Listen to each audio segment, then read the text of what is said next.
Hi, today I'm going to talk to you about Millikan's oil drop experiment, which determined the magnitude of the charge of an electron, which we know now to be 1.6 times 10 to the minus 19 coulombs, or approximately. He did this by taking some oil and spraying it through an atomizer, right?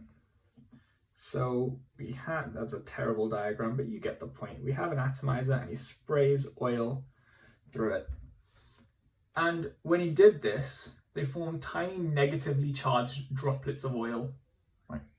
So these are now all negatively charged. And he allowed them to fall until they reached their terminal velocity. And once they did that, he modeled the forces acting on them. Obviously, the weight of the droplet is acting downwards, so we took mg. But to model the upwards force, he used something called Stokes' law of viscous drag, which applies to spheres or spherical bodies moving in a fluid. And it says that the drag force experienced by them is equal to 6 pi eta r v, where eta is the viscosity of the fluid, or in other words, how thick it is. R is the radius of the sphere, and v is the velocity that's falling at. Now, obviously, in this scenario, it's terminal velocity. So we have 6 pi eta r v, and we have this negative oil droplet over here, and he modeled the forces acting on it. Because it's at terminal velocity, the acceleration was 0, meaning the net force was 0. So these two forces were equal to one another. So he said mg equals 6 pi eta r v. Obviously, all of this is under the assumption that the droplets are spherical. But what this allowed him to do was, obviously, he knew the density of the oil because he had it. And we know that density is equal to mass over volume, which I denote with big V, different from little v for velocity. But that meant he could say that the mass is equal to the density multiplied by the volume. Now, given we're assuming it's a sphere, we can use the equation for the volume of a sphere, which means we can then write m equals rho multiplied by 4 over 3 pi r cubed. And now just multiplying both sides by g gives us mg equals 4 over 3 times pi times rho times r cubed multiplied by g. Now, if we have this equation over here, then we can equate 6 pi eta rv with this, because obviously they're both equal to mg, which gives us 4 over 3 pi rho r cubed g equals 6 pi eta r v for velocity.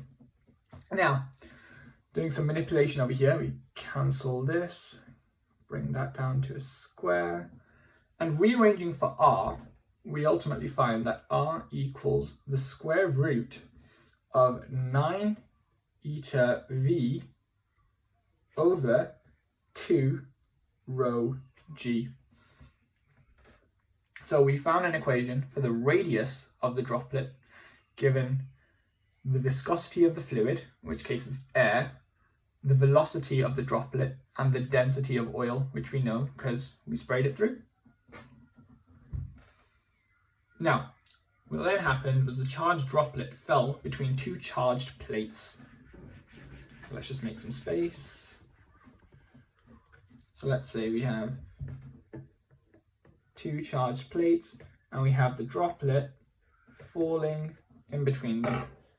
Now there's a potential difference across these plates. We're going to note that by big V, right? I know it's a bit confusing having lots of different V's because we had velocity, and now potential difference.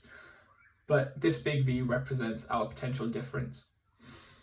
Modeling the forces again, obviously this droplet is being pulled down by gravity, mg.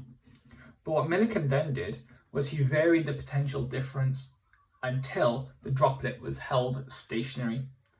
And what that meant was that the force due to the potential difference was equal to the force, or at least equal to the magnitude of the force of its weight.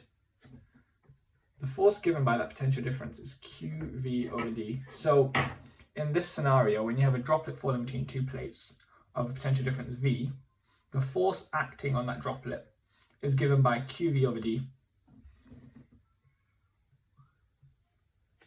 Here, we can equate the two. A equals mg. So, the net force is 0, which means these are equal. And now, we have Q, which is what we want to find, the magnitude of the charge of the electron, or of the droplet.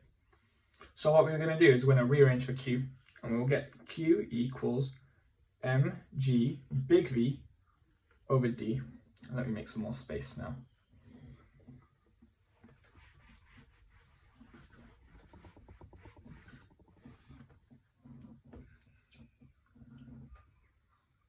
From earlier, we know that mg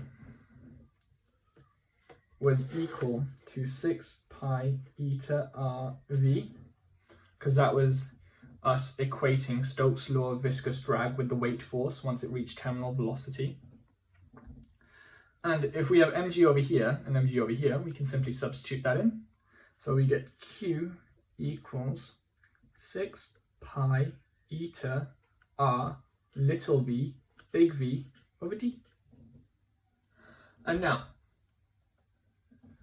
6 pi is constant, eta we know, big V we know, little v we know, and D, the distance between these two plates, we know.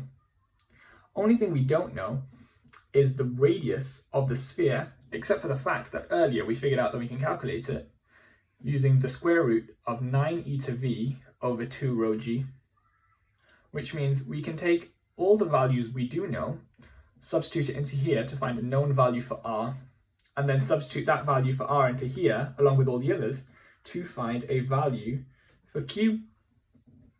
Now, the droplets weren't necessarily ionized by a single charge. They might be 2 minus or 3 minus or 4 minus. But after doing this hundreds and hundreds of times, Millikan found that every time he found the droplet of an oil, the charge of an oil droplet, he found that Q, whenever he calculated it, he found that Q was equal to an integer multiple of some value E. So we're going to say that's natural number.